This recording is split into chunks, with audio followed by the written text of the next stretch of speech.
What is up, everybody? Welcome back. Again, this is Shane from the Twin Sons podcast here. I am doing that intro because soon we will have other members of the podcast making some content on here, and we'll introduce you to a friend of ours called Josh. He'll be putting up some content here, and we have a ton of cool content planned for 2021. So this is the last day of 2020. So long, 2020.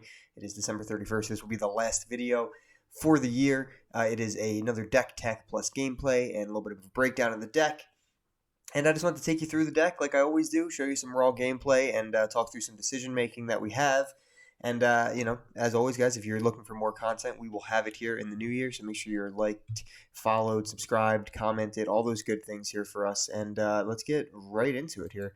So today's video will be about Riven and Darius. So surprise, surprise, another Riven deck. Trying to make Riven work as much as I can, even though right now it is a little bit of a tough spot for her with how dominating some of the other mid-range decks can be. This is an Overwhelm package deck that I actually used in the seasonal tournament. It had Darius over Riven originally, and it wasn't using Weapon Hilt or Runeweaver. But these cards actually add a good bit of value to this package because it's easy plus damage spells. So obviously the Reforged package has some good things, including this one is probably the best. 1 mana for +2 attack on an Overwhelm unit is pretty massive, as well as just being able to grant Overwhelm to something that doesn't have it.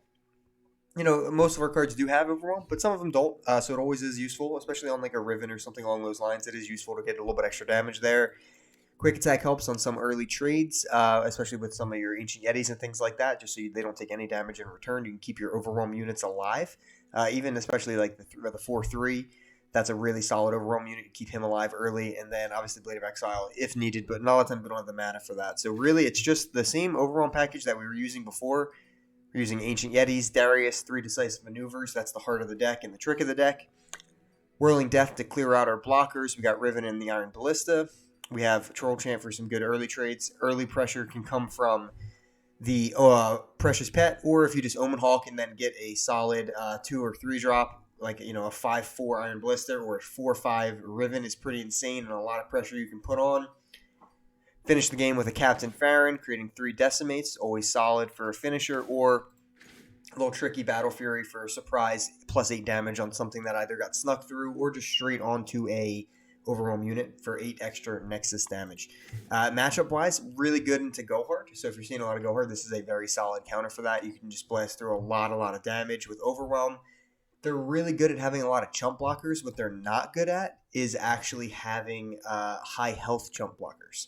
All their things have very low health, so your Overwhelm damage is going to go through consistently. And the removal can be bad. They can Vengeance or do something along those lines, or obviously clear your whole board. But you can get online pretty quickly with this deck and then just kind of penetrate through with a bunch of damage. You got good combat tricks for things in the middle as well with Whirling Death and Troll Chant. So you can kind of handle some of that stuff in the middle. Grand Plaza can be slightly annoying, but if you just kind of take your time and build up a decent board early, you can push through enough damage to win early, especially if they're missing their 1 and 2 drop for the Grand Plaza. Frostbite always can be a problem. You can buff around it. You do have some buff spells where they can Frostbite, then you can buff, but Frostbite can always be a problem in this type of matchup. And then it's also pretty dang good into control-heavy matchups. So if you're going against like an FTR deck with Trundle and Tryndamere, you can normally get online quick enough to push through a lot of damage. Probably one of your worst matchups would be like something like Discard Aggro. We have plenty of chump blockers early, and I've won multiple games against the matchup, but still, we have no access to healing at all. So if they do get a really nut start, which that deck can 100% do quite often, it'll be hard to come back. You do need to use your blockers in a sense, and you don't want to be blocking with things like Precious Pet and Ruthless Raider because you're going to slow down your own win condition.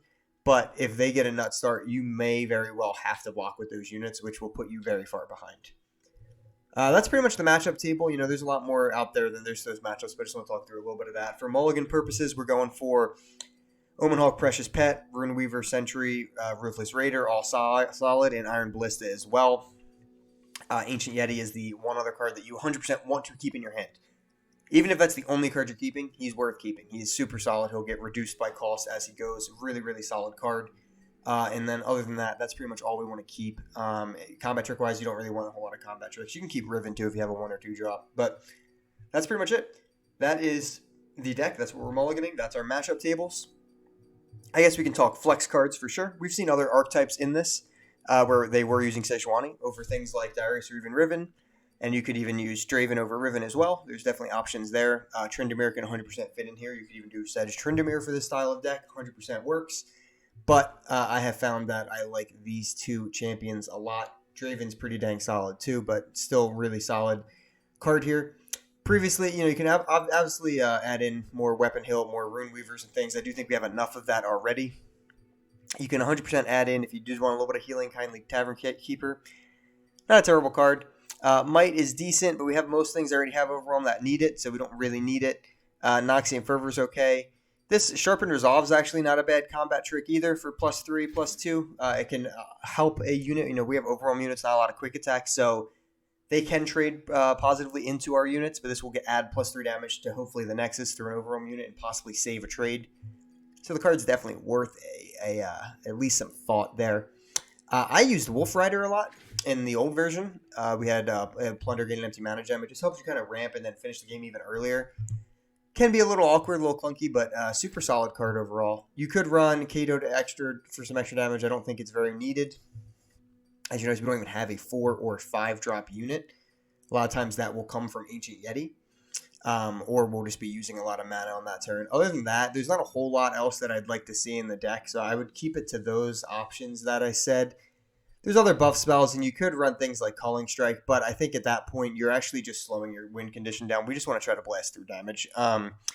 That's pretty much where I'd put the deck. I do think maybe Shared Spoils also could be considered for a spot. Any buffs are great, and draws are really solid, so it could be considered for a spot. Let's run a game or two. We'll jump right into Ranked. So I haven't been playing a ton of Ranked as of late, but I'm starting to get there now a little bit. Been trying to do mostly content creation, so I haven't been trying to grind up right at the beginning. So here's a go hard matchup. So we'll see if this deck is good against it.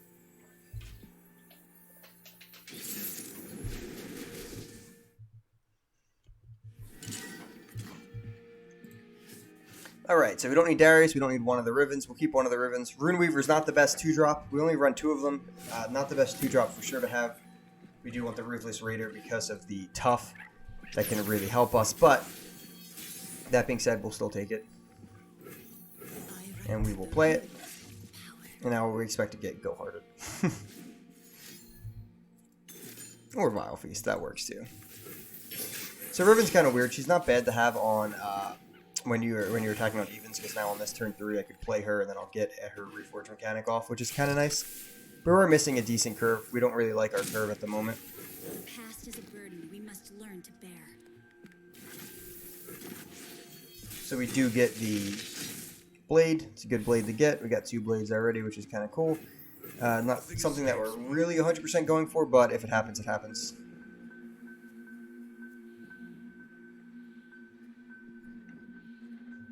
Kind of a weird hand with 3 of our 4 8-drop cards that we're running, but Battle Fury does have some use. I'm always up for a round or two. All that glitters. Stunning Riven. So we got all 3 of the fragments, which is cool.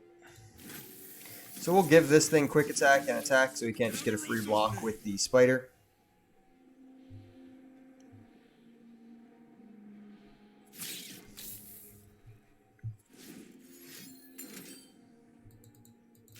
Get some drawl out of it, which is annoying, but that's what happens.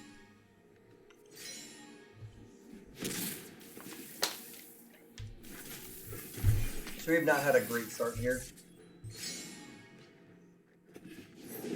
Gotta go with the flow. He's got Zap coming up. We're going to save mana for now.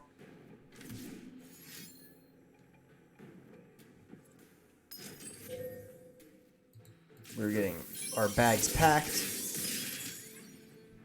Close this first go hard here. Yeah, we don't have a 5-drop, which is slightly awkward. We could cast both these to get the blade fragment to then level up Riven, which I think I might do.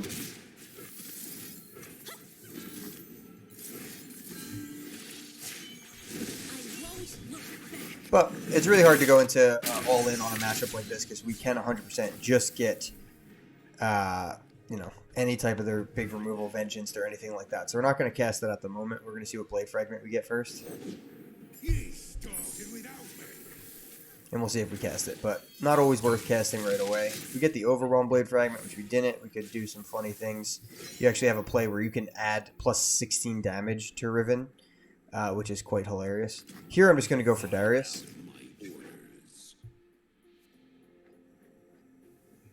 We'll see what he plays, and then we'll probably just attack with Darius. Maybe the 2-1, but probably not. So he's going to lose that.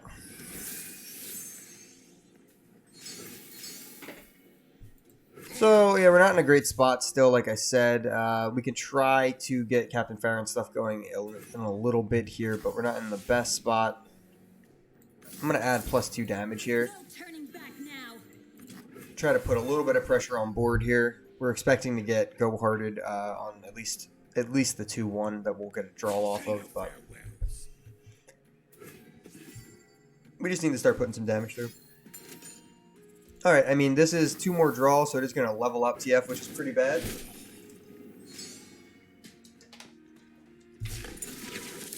But it is 8 damage through. I guess you can win them. So it is a lot of damage going through, very least. But we can start to expect to get go-hearted pretty hard, and he's going to set up a big attack turn, most likely.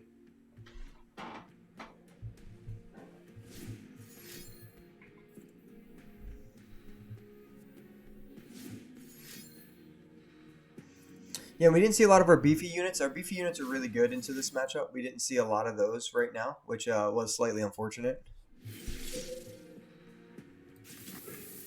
We do like to see our 4-3 and the tough unit. They have a lot more survivability into this matchup. So we'll see if he plays another card as well. And this should be a red card now, but he doesn't, so... Troll Chant might be able to keep somebody alive, but again, we got to watch out for the gold card.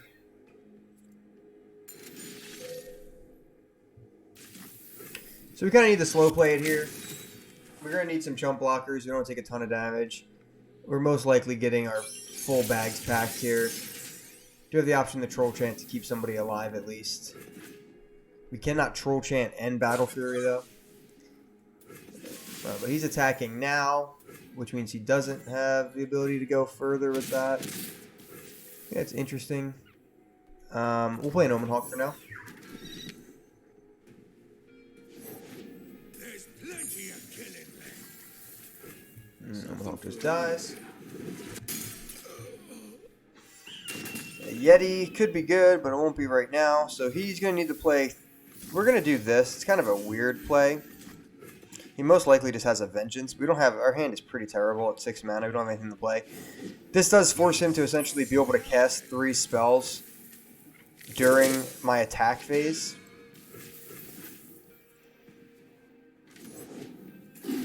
But we are getting a lot of health drained out from us. See, I can essentially attack with him, and he has to be able to cast fast spells to be able to stun him as I'm attacking. So it is an interesting... possible attack. Most likely I'm just going to get Vengeanced. And then we'll surrender. So he's got to be able to cast 3 spells now.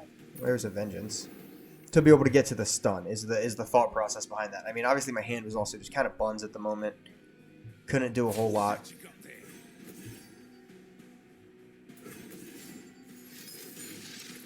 So he does have another salvage. So now he needs a fast spell at 2 mana. He needs like a glimpse, his 3rd glimpse beyond or something, I believe. And he does have it. So that's kind of the name of the game there. He had all the things he needed to get what he had. He had to have 3 spells there. So like you see, he used literally all of his mana to even get to this point. But this is going to be the game for sure. He's going to win next turn. I can play Captain Farron there, but next turn he's got 4 elusive damage through. He's 100% going to pack my bags, and I'm going to take a ton of damage. So that's kind of the name of the game with Go Hard right now. Obviously, it's a really, really strong archetype. So we'll try one more. We'll see how it goes. But yeah, I mean, that's kind of where we're at. We had to attack there to see if we could get some damage through, and we could not. So we have Zoe, Aurelian. So I've been seeing a few different decks along this lines. Various different things that they're adding in. But we don't have a whole lot of removal for Zoe and things like that other than Whirling Death. So here we don't really need Whirling Death to start. We definitely don't want Farron or Battle Fury. I don't know why we're seeing them so much. It's a significantly better hand than last time, so let's hope we can do something with it. See that Zoe turn 1. They always have it. It's just like Team Up.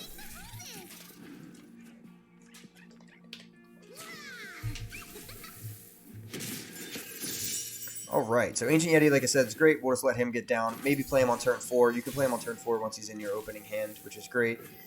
This is a pretty good amount of units here. Oh, that's pretty bad. So we'll send this. So he is playing a a ramp style deck. Then he was using Scavenger.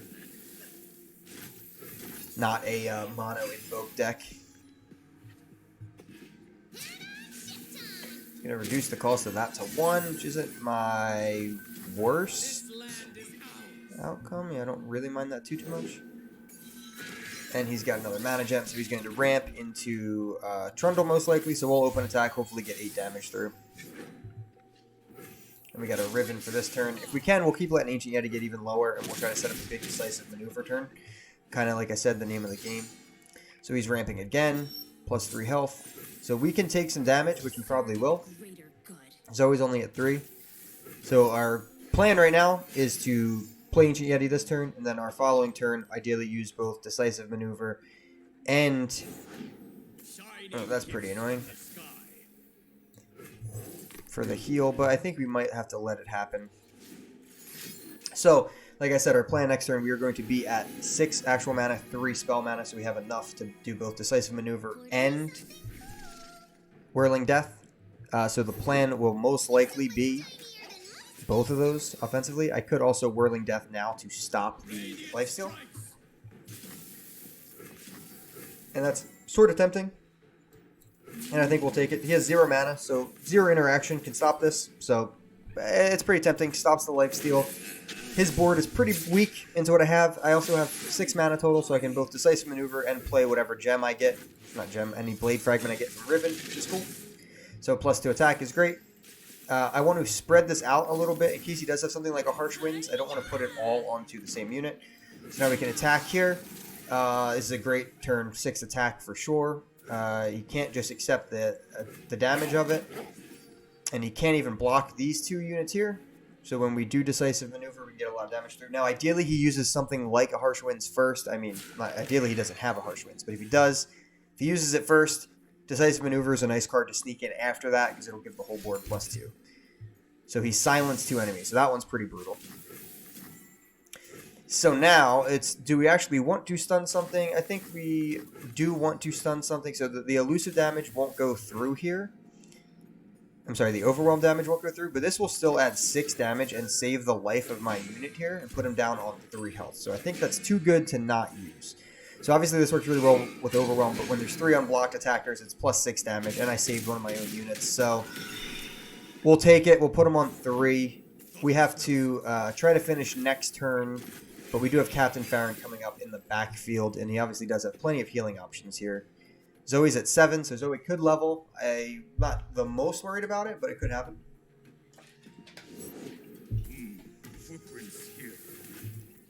These things don't terrify me too much.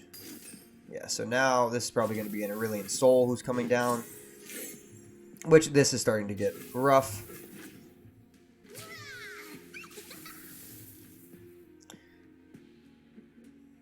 Oh, he's not enlightened. Okay. I was wondering why. I forgot that actually was an enlightened portion. So he's not getting a free Aurelian Soul, but he did heal for a whole butt ton. So we got a quick attack Shard, which is pretty good. And we also have a Battle Fury, which is really good. So I think we're going to, we have the option to play Captain Farron here. I think what we want to do instead is actually use some of this stuff. So I want to do a hilt on this unit, which then I can give Overwhelm to something else. And I'm going to give Overwhelm here to Riven. And then we're going to attack. So now we'll see what he plays, and then if we can get a Battle Fury in through some damage, we will end up doing that. But again, we're just spreading our attack damage a little bit wider than normal. And we could have put quick attack on like a Riven instead of the Overwhelm, but it very well might come to the point where we want to use Battle Fury on her if he leaves her unblocked. Now he 100% could have another Hush or a Freeze, so it is very risky to just play a Battle Fury here. We'll see what we put him down to. If it's something like 3, yeah, so here, if this is just something like 3 damage here, I think we just accept this and then play Captain Farron. We do have the ability to play Battle Fury to push for the win, but again, a freeze really hurts. And this trade is pretty fine for us. I mean, you know, we're keeping a board and doing that. And it's really a risk segment. Now, do I want to play Battle Fury there? Possibility of getting frozen or hushed will completely cancel Battle Fury out, because I would have played it on, say, the Ancient Yeti. So we know Aurelion Sol is coming up. We know Zoe is going to level, but we're going to play Captain Farron and hopefully push him to the edge where he has only a couple options left. So he needs to do some type of healing before I can decimate. I can only decimate 1 time first, and then I just have to survive an attack. And yeah, we win. So he doesn't have an option there. I mean, he was starting to get to the point where he was building, but I have a decimate. Even if he has like a star shaping or something like that, he can use it. He could play maybe Aurelion Sol with that. Most likely not with how much mana he had. I'm not 100% sure. But even if he plays Aurelion Sol, Zoe can level off that or off the star shaping. Zoe leveled doesn't really do anything unless he has another lifesteal unit to play. And he hasn't invoked that much, so he probably doesn't have a lifesteal unit, and the Daybreak unit would be the first unit he has to play, so he could play that. There's a bunch of scenarios that you go through in your head where, all right, could he possibly get back from that? And the answer most likely is no. We have a lot of damage possibility coming through on our end, and even if that doesn't happen, next turn we have plenty more coming through. So that's the deck, guys. You saw 2 matchups. You know, like I said, I just take it raw. I'm not going to just edit my wins and show you those. So I'm just going to take raw gameplay, show you exactly what we're going through. Probably make some excuses when I'm butthurt and stuff like that as a joke. But for real, I mean, it's a solid deck. I'm going to try to grind with it, try to hit diamond with it shortly, and then, you know, slowly grind back in. I'm not a guy who's going to try to rush to Masters because then I'll burn out and I won't make any more content. So that's the video, guys. Have a happy new year. Happy 2020. We'll see you in 2021 with plenty more content right here. Make sure you're subscribed. Make sure you like the video and leave a comment. Tell us what you're looking forward to in 2021. Till next time, guys.